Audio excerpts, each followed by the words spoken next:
आज का जो हमें टॉपिक स्टार्ट करना है वो Anglo Mysore war. Anglo Mysore war का मतलब है ब्रिटिशर्स और कर्नाटक का जो एरिया है वो पहले मैसूर कहलाता था।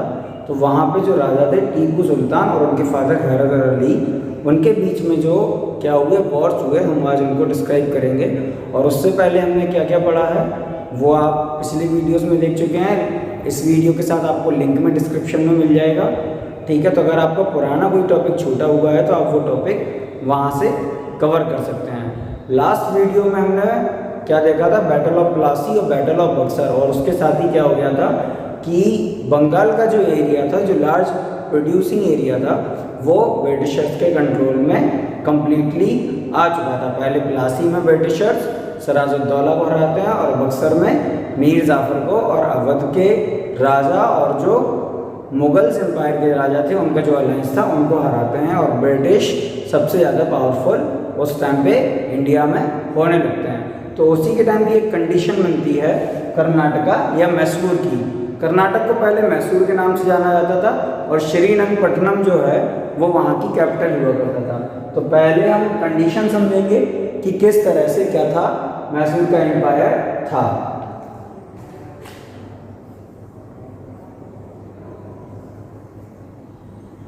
इंडिया का जो साउथ पोर्शन है वहाँ पे हम देखते हैं ये वाला जो एरिया है इसको मैसूर माना जाता था, और इसके ऊपर मराठा एम्पायर था। और यहाँ पे जो हैदराबाद वाला एरिया है ये निज़ाम्स का एरिया था। तो ग्लोबली आप इतना समझ रहे हैं कि मराठा, मैसूर और निज़ाम ये तीनों लगभग एक दूसरे से जुड़े थे। तो मराठाओं को मैसूर के एम्पायर से जब उनका मतलब जो पावरफुल होते थे या वो दूसरे पे अटैक्स कर सकते तो इन्हें भी इनसे प्रॉब्लम थी, निज़ाम्स को भी इनसे प्रॉब्लम थी। अच्छा, मैसूर स्टार्ट कहाँ से हुआ? जब मराठा एम्पायर और निज़ाम यहाँ नहीं थे तो साउथ में एक बहुत बड़ा एम्पायर था जिसको कहा जाता था, यहाँ हम देखेंगे नीचे, साउथ में जो एम्पायर था वो था विजयनगर और बहमनी एम्पायर। विजयनगर और बहमनी एम्पायर साउथ के सबसे पावरफुल थे, लेकिन विजयनगर और बहमनी का वॉर होता है तो बहमनी ख़त्म हो जाता है, मतलब वहाँ कोई बचता ही नहीं है, तो विजयनगर की ही पावर बचती है। और विजयनगर ही टूट के क्या बनता है, मैसूर का एम्पायर यहाँ कर्नाटका का बनता है। तो जो बिगिनिंग है मैसूर की वो स्टार्ट होती है राजा चिक्का कृष्णदास से, और इनकी डायनेस्टी को वाडियार डायनेस्टी कहा जाता था। वाडियार डायनेस्टी थी, उसके एक राजा थे चिक्का कृष्णदास, और उनके जो दो मेन कमांडर थे नंदराज और देवराज। जैसे आपने पहले देखे हैं कि कमांडर्स का रोल बहुत होता था। क्लास 7th में आपने देखा है कि मोहम्मद गजनवी जो आता है तो उसके दो कमांडर जो हैं कुतुबुद्दीन और खिलजी, उन दोनों का रोल बहुत इंपॉर्टेंट है। तो वैसे ही चिक्का कृष्णदास के दो कमांडर थे नंदराज और देवराज। नंदराज की ही आर्मी में हैदर अली नाम का एक इंसान था जो नंदराज के लिए बहुत हेल्पफुल था, और वो लगातार क्या कर रहा था, साउथ के एम्पायर को, कर्नाटका को बढ़ाने में नंदराज की हेल्प कर रहा था। लेकिन होता क्या है, हैदर अली एक टाइम पे नंदराज की डेथ कर देता है, नंदराज को मार देता है, और उसके बाद क्या होता है, खुद को हैदर अली क्या बनाता है, एक इंडिपेंडेंट राजा बना लेता है। हैदर अली जब खुद को इंडिपेंडेंट राजा बना लेता है तो वो कैपिटल किसे बनाता है, श्रीरंगपट्टनम को, और अपनी जो डायनेस्टी है उसका स्टार्ट करता है, और मैसूर का एम्पायर उसका रहता है। अच्छा, हैदर अली के बारे में एक चीज़ और है कि फ्रेंच की हेल्प से हैदर अली ने 1755 में, यहाँ मैं शो करा देता हूँ, 1755 में एक वेपन फैक्ट्री की स्टार्ट किया था। मतलब एक शस्त्र निर्माण कर रहे हैं, वेपन फैक्ट्री, जहाँ पे तोपें, नए टाइप की बंदूक, गन्स, ये सब बनाना स्टार्ट हुआ था। तो हैदर अली मतलब मॉडर्न टाइम के वॉर्स में फ्री था, अच्छे से मॉडर्न टाइम के वॉर्स करने के कैपेबल था, क्योंकि उसने फ्रेंच की हेल्प से क्या आर्म्स फैक्ट्री को इस्टेब्लिश अपने यहाँ करवाया हुआ था। और हैदर अली की डेथ के बाद टीपू, जिसको हम टीपू सुल्तान के नाम से हिस्ट्री में पढ़ते हैं, टीपू वहाँ का राजा बनता है। लेकिन हैदर अली की डेथ के पहले ही 2 बार एंग्लो और मैसूर, मतलब हैदर अली और अंग्रेज़ों का वॉर हो चुका होता है, और 2 वॉर हैदर अली लड़ता है। तो टोटल हमें 4 वॉर्स के बारे में पढ़ना है।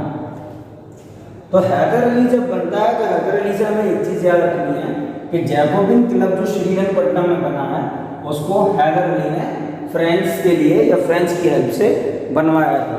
तो अभी तक जो हमने पढ़ा है उसको हम रिकॉल करेंगे और उसके बाद वॉर को समझेंगे।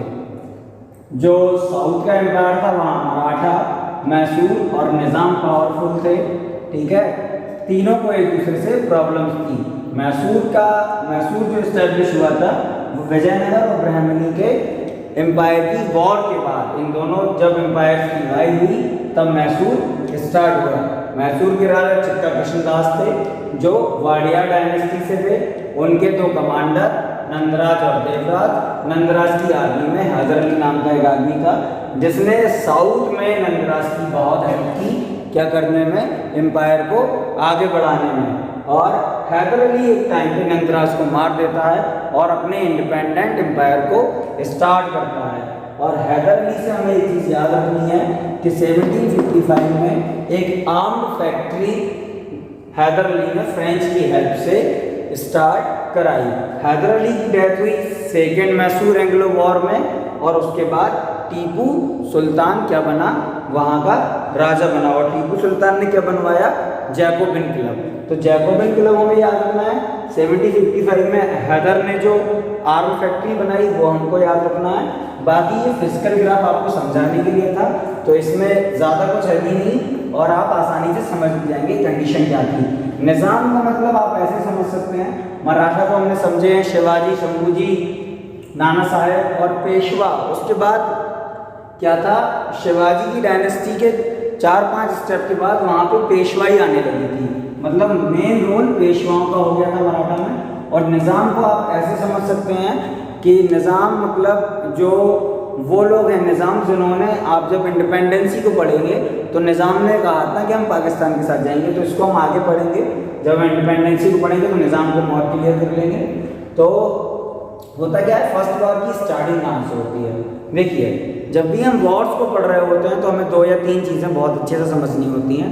वॉर कब से कब हुई, वॉर किस रीज़न से हुई, रीज़न क्या था या फिर पर्पस क्या था। जैसे मान लीजिए कोई अटैक कर रहा है बिना किसी रीज़न के, तो कुछ ना कुछ पर्पस होगा उसका। तो हम यहाँ वॉर्स का चारों का रीज़न समझेंगे कि किस रीज़न से ये वॉर्स हुई।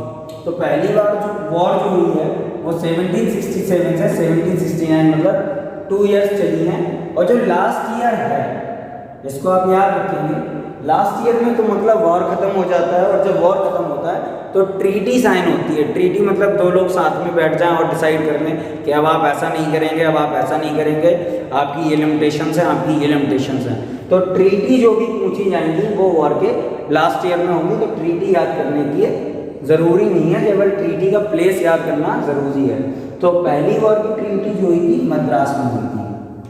अब स्टार्ट कहाँ से होती है पहली वॉर, निज़ाम और मराठा पहले से ही परेशान थे क्योंकि मैसूर अपने आप में पावरफुल होता जा रहा था।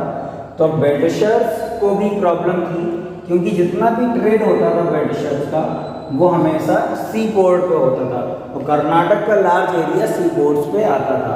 तो किसी भी तरह से ब्रिटिशर्स मैसूर को या हैदर अली को कमज़ोर करना चाहते थे, और मराठा और निज़ाम इसलिए ये चाहते थे कि उनका एम्पायर बढ़ सके और उन्हें ज़्यादा किसी का डर ना हो। तो मराठा, निज़ाम और ब्रिटिशर्स तीनों मिलके क्या करते हैं, तीनों मिलके हैदर पे अटैक करने का डिसाइड करते हैं। लेकिन हैदर इस चीज़ को समझ जाता है, तो हैदर क्या करता है, निज़ाम और मराठाओं को ऑफर करता है कि अगर तुम मेरे साथ आके वॉर लड़ोगे तो मैं आपको क्या दूंगा, मैं आपको कुछ ना कुछ प्लेसेस दे दूंगा। तो निज़ाम और मराठा दोनों हैदर के साथ आ जाते हैं और पहले वॉर में ब्रिटिशर्स हार जाते हैं। मतलब हैदर पहले वॉर में समझ गया कि ब्रिटिशर्स मराठा और निज़ाम क्या चाहते हैं, तो उसने ही क्या किया, मराठा और निज़ाम को अपने साइड कर लिया और साथ में पहले वॉर में उसने ब्रिटिशर्स को हरा दिया। और लास्ट ईयर में 1769 में ट्रीटी ऑफ मद्रास में एक अलायंस हुआ, संधि हुई, जिसकी कुछ लिमिटेशंस बनाई गई। और उन लिमिटेशंस में एक मेन लिमिटेशंस ये थी कि जब भी मैसूर पे कोई और अटैक करेगा तो ब्रिटिशर्स क्या करेंगे, मैसूर की हेल्प करेंगे, या ब्रिटिशर्स पे कोई और हेल्प करेगा तो मैसूर ब्रिटिश की हेल्प करेगा। उसके बाद क्या होता है, सेकेंड वॉर जो होती है 1780 में 1784 के बीच, मतलब 4 ईयर का वॉर होता है यहाँ पे। इसका रीज़न क्या था, मराठा और मैसूर के बीच में किसी बात पर वॉर होती है, तो ट्रीटी के अकॉर्डिंग ब्रिटिशर्स को मैसूर की हेल्प करनी थी, लेकिन ब्रिटिशर्स के कनेक्शन मराठाओं से भी अच्छे थे, तो वो क्या करते हैं, मैसूर की हेल्प नहीं करते।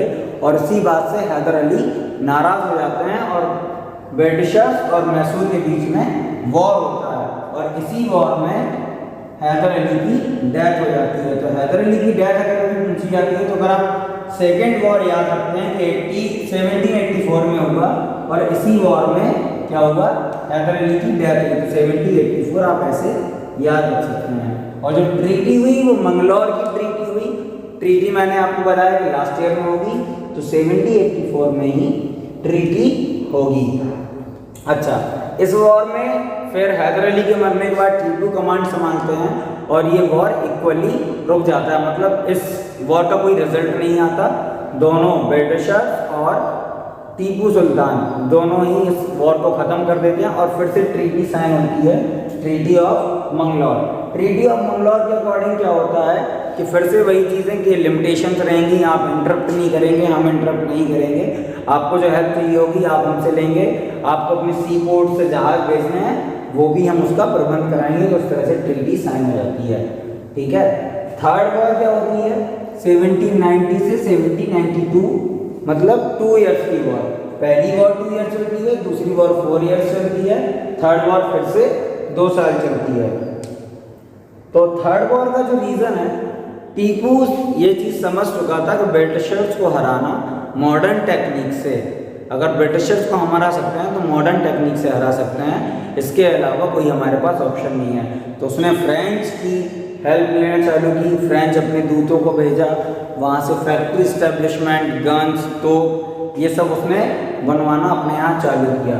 ब्रिटिशर्स इस चीज़ को समझ गए और उन्होंने क्या किया, टीपूस पे अटैक करना स्टार्ट कर दिया। किस बात पे, केवल इस बात पे कि वो टीपू फ्रेंच की हेल्प ले रहा था। तो इस वॉर में क्या होता है, ब्रिटिशर्स जीत जाते हैं और ट्रीटी ऑफ श्रीरंगपट्टनम साइन होती है वॉर के बाद। इस वॉर से टीपू को सबसे ज़्यादा नुकसान होता है। किस तरह से, पहले तो उसे सबसे ज़्यादा रुपए 3 करोड़ रुपए उसे देने पड़ते हैं इस चीज़ के लिए कि आपने वॉर की, ब्रिटिशर्स का इतना नुकसान हुआ।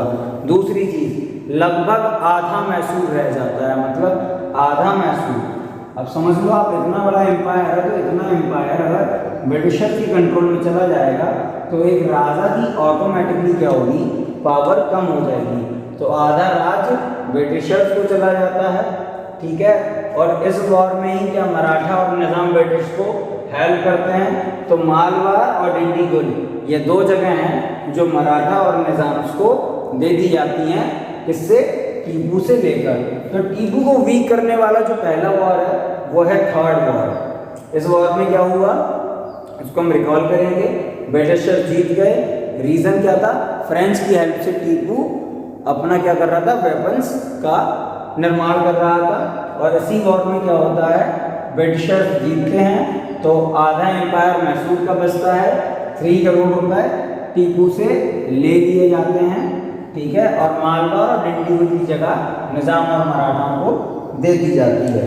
अब इसके बाद क्या होता है, टीपू पहले ही वीक हो चुका है, उसके अंदर इतनी एबिलिटी नहीं बची है कि वो ब्रिटिशर से वॉर कर पाए। लेकिन चौथा वॉर फिर भी यूँ होता है, जब एक राजा को आप सोचिए जब एक राजा को पता है कि वो मतलब सामने वाले से वॉर नहीं कर सकता तो वो ट्रीटी ही साइन करेगा, चाहे वो कितना भी कमज़ोर हो जाए। लेकिन ऐसा क्या होता है कि 4th वॉर जो है टीपू को लड़ना पड़ा, तो उसका एक रीज़न होता है लॉर्ड वेलेस्ली। ये नाम आप कई बार सुनेंगे। लॉर्ड वेलेस्ली एक अलायंस लेके आते हैं, मतलब एक अलायंस का बिल लाते हैं जिसको सब्सिडरी अलायंस बोला जाता है। सब्सिडरी अलायंस में कई चीज़ें ऐसी थी जो एक राजा के लिए डिसरिस्पेक्टफुल थी। मतलब एक राजा जिसके अंदर सेल्फ रिस्पेक्ट हो, जो अपने आप पे प्राउड करता हो, अपने फोर फादर्स पे प्राउड करता हो, ठीक है, उसके लिए सब्सिडरी अलायंस क्या था, एक डिसरिस्पेक्टफुल बात थी। तो टीपू सुल्तान इसको सब्सिडरी अलायंस को साइन नहीं करता है और फिर क्या होता है, फोर्थ वॉर होता है। तो फोर्थ वॉर 1 साल चलता है 1799 तक। टीपू सुल्तान इस टाइम में मर जाते हैं और मैसूर का जो एम्पायर है वो वापस ग्वालियर, मतलब इनके जो सक्सेसर थे चित्तौड़ कृष्णदास के, उन्हें दे दिया जाता है। अब इसके बाद हमें मराठा और एंग्लो वॉर पढ़ने हैं। अभी तक की कंडीशन में मैंने आपको बताया कि मराठाओं और ब्रिटिशर्स के थोड़े अच्छे रिलेशंस हैं, लेकिन क्या होता है, ब्रिटिशर्स को सिर्फ अपना काम है, उन्हें क्या करना है, अपने आप को एक्सपेंस करना है, अपना प्रॉफिट देखना है।